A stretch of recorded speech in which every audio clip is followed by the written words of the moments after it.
Hey, buddy. All right. So, hello everyone. My name is Maxwell, and today we're here with Darius. Hey, man. So, he has a company called Good Projects, and can you elaborate on a little bit? Can you tell us a little bit about what it is? Yeah, certainly, Maxwell. First, thanks for having me today, man. No problem. I'm honored to be here. I've seen a couple of your other shows, man. It's a pretty cool thing, man. Shouting out for the in fifth grade. Yes.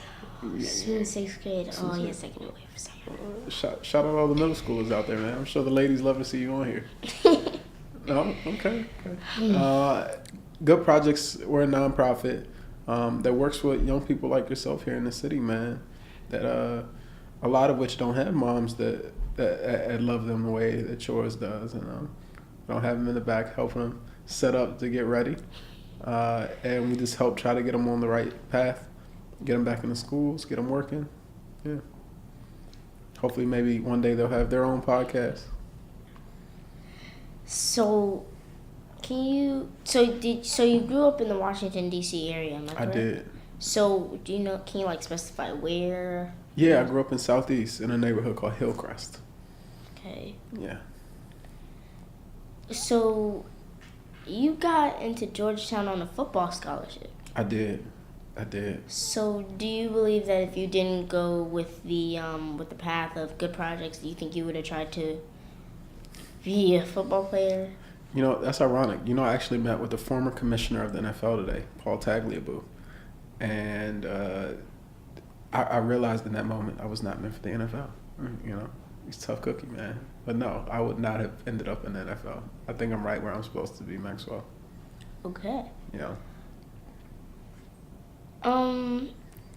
I think that something that really interests me is how you said that you and not you said, but the website that I looked at showed how you all each had some sort of background, and you all met at Georgetown or beforehand? Yeah, no, we all met at Georgetown. We playing football at Georgetown. We came together, just a group of guys, causing a lot of mischief, man. You know, drinking too much milk after lunch. And just we found ourselves at our senior years really at a crossroads. You know, do we go back and try to make a difference in the communities that we grew up in, or do we go out into the world and try to make a bunch of money? We chose to go back into the community and make a difference, man. So how do you think you impacted the communities that you all have helped? Do you think it was a good impact? Do you think you want to have an even better impact? Yeah, that's a really good question, Maxwell. Thank you for that, man. I think in many ways we've only been around for about 3 years, you know. So in many ways it's a little too early to tell. You know, ask me again in 15. But in the short time that we've been around, I think it's irrefutable to say that we haven't had the impact that we wanted to see, whether that was in the juvenile justice space, whether that was the effect that we've had on gun violence in Southeast, specifically as it pertains to the communities that our summer programming is in. But we're really focused on this next generation of the organizations, taking the impact to the next level. So we started a new program, which our end goal is to eliminate poverty in Washington, D.C. Whoa. So Yeah, man. you've only been around for 3 years? Only been around for 3 years, Maxwell. January 2016 is when we got started. Wow. Yeah. I mean, when I looked at the website, I thought you guys had been around for at least maybe 5 or 6 years, not just How old 3. do you think I am, Maxwell? Well, right now I think you're 25. That's just my interpretation, but I really when you said that, Yeah. I was like, wow. Yeah, man. What do you think you all did to progress so quickly? A lot of hard work, Maxwell, and I think even you taking time out. I know you had a long day at school, and you're here, and you're shooting this tonight. It's really hard work, man. hard work and grit are the two things that really define success. At least that's how I feel. You can be the smartest, you can be the most naturally talented, but if you don't work hard, you're not going to make it very far in life. Like I watched this video of Kobe Bryant, and he said that it was something very profound, man. He said, I knew I was going to be good because, I'm paraphrasing, but he said he knew he was going to be good because of the work that he put in. If you work at anything every single day for multiple hours a day, you're going to get good at it eventually. Like that's just common math, man. So, something that I've heard, not necessarily about good projects, but something that I've heard is that sports with people who are in not the best neighborhoods, sports is like their way of getting out of their situation. Would you say that is true, or is that not the only way? I think history would show that that's true, Maxwell. It's definitely not the only way. But sports has always been a great avenue for young men and women to make it out of less fortunate neighborhoods where there isn't a lot of opportunity a lot of times. You don't have a lot of role models to look up to. Let's say if you're growing up in Beverly Hills, California, where you can look and see that there's doctors, there's lawyers, there's all of these different examples of things that people can be. Where if you're a young kid growing up in less than what's the word I can use here? Less than, what's the word that fifth graders understand?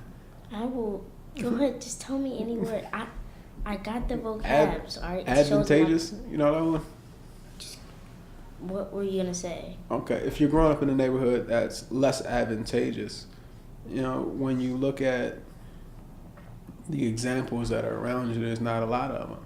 So athletics has always been a very clear picture for kids growing up in these communities because you have television where there's many times like young black people that are thriving and doing well for themselves.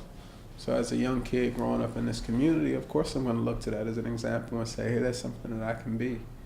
What we have to do, and I think what you're doing a great job, Maxwell, is showing a different example and saying this is something that you can do with your time and with your energy. And you're going to have a lot of little kids to look up to you also, man.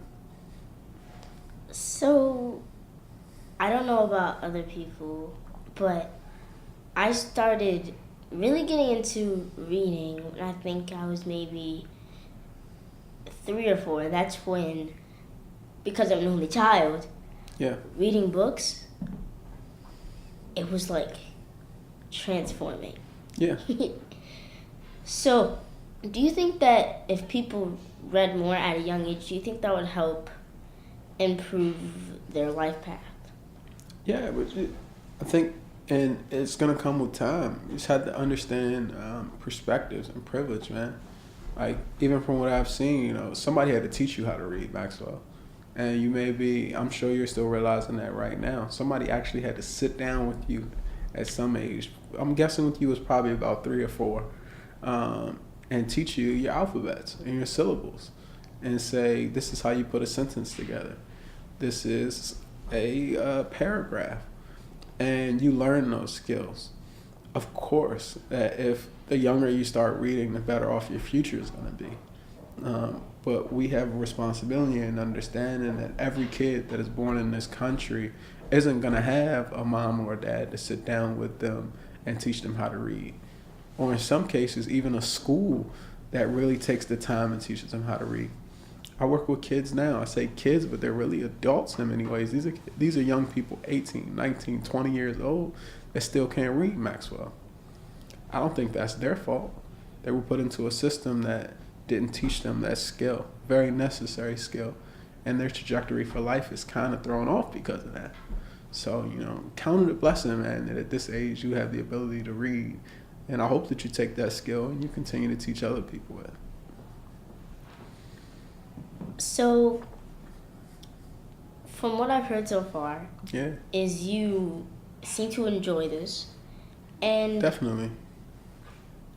Do you really like that you can do this with someone, with your friends that you're very close to and not just people you have to hire and learn a lot about? Yeah, I definitely enjoy doing it with my friends. Understanding we're a much bigger organization now than just the three guys that started it. Every single day we're growing. Every single day we're hiring new people. And dynamics change because of that. You know, when we first got started, it was just the three of us. We were every single night, every single day coming together and doing what we needed to do, and it was very easy and it was simple. As you start to add in more people, you have a lot more people that you're counting on to get things done. There's an awesome joy of just building something with your friends and being able to look back year after year and say, look guys, like look what we've done. So yeah, to answer your question, yeah, I'm really enjoying it. I'm having a good time. Yeah. So, something that I really wanted to ask right off the bat, but I kind of had to ease into it, is what yes, is these glasses are prescription. No. Yes. But, what is the good gala or gala? It's a big boy party, man. We all get together. This year we'll have 500 people that come together, and we sit and we celebrate all the great work of the young people in good, the staff in good, and just really look towards the future of where we want to take the organization. It's a big festival in my eyes, man. It's a great time for everybody to come together. So, Will you be attending this year? I gotta ask this question. So, when is it? Like, do you all have a decided date? Yeah, man. I noticed on the website it was like book your tickets now or something. Yeah, it's April 11th. So we're about 5 weeks out at this point. Ooh, cross your fingers, man. Yeah, about 5 weeks out.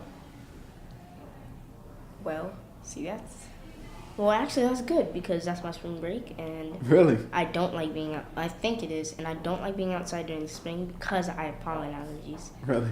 Yeah. Don't like being outside in the spring, so yes, I can leave the house and do something cool. Okay. So, do you have like a bedtime or anything? I mean, during break, not really. Not really? Like during breaks, like summer break and winter break, I don't really have one. So we have about 5 minutes left. Okay. What really helped you to keep going when you thought maybe you should stop? Like, what was it, like the people you were helping, or did you just know that you didn't want to stop and that you just had to keep going? That's a really, really good question, Maxwell. For me, it's finishing the job. You know, I've never been the type to quit on anything, and that's hurt me at times, but most of the times it's helped me. So I want to see something through. The blessing with good projects is that we set a really big goal, and whether I'm working directly with youth and families out in the community, whether I'm sitting here in the office, or whatever role that I'll continue to play over the lifetime of this organization, I can't give up on that goal. I want to see it through. In many ways, with the help of my two co-founders, Danny and Troy, I had the opportunity to set the goal. So it would be impossible for me at this point to give up on this thing. Well, I believe that the good projects is 3 years of excellence, as my mom would say. Thank you, Maxwell. Like, that means a lot coming from you. Thank you. But that is just, I am amazed. Well, okay, so that is it for today. Thank you very much, Darius, for thanks, coming. buddy. Yeah.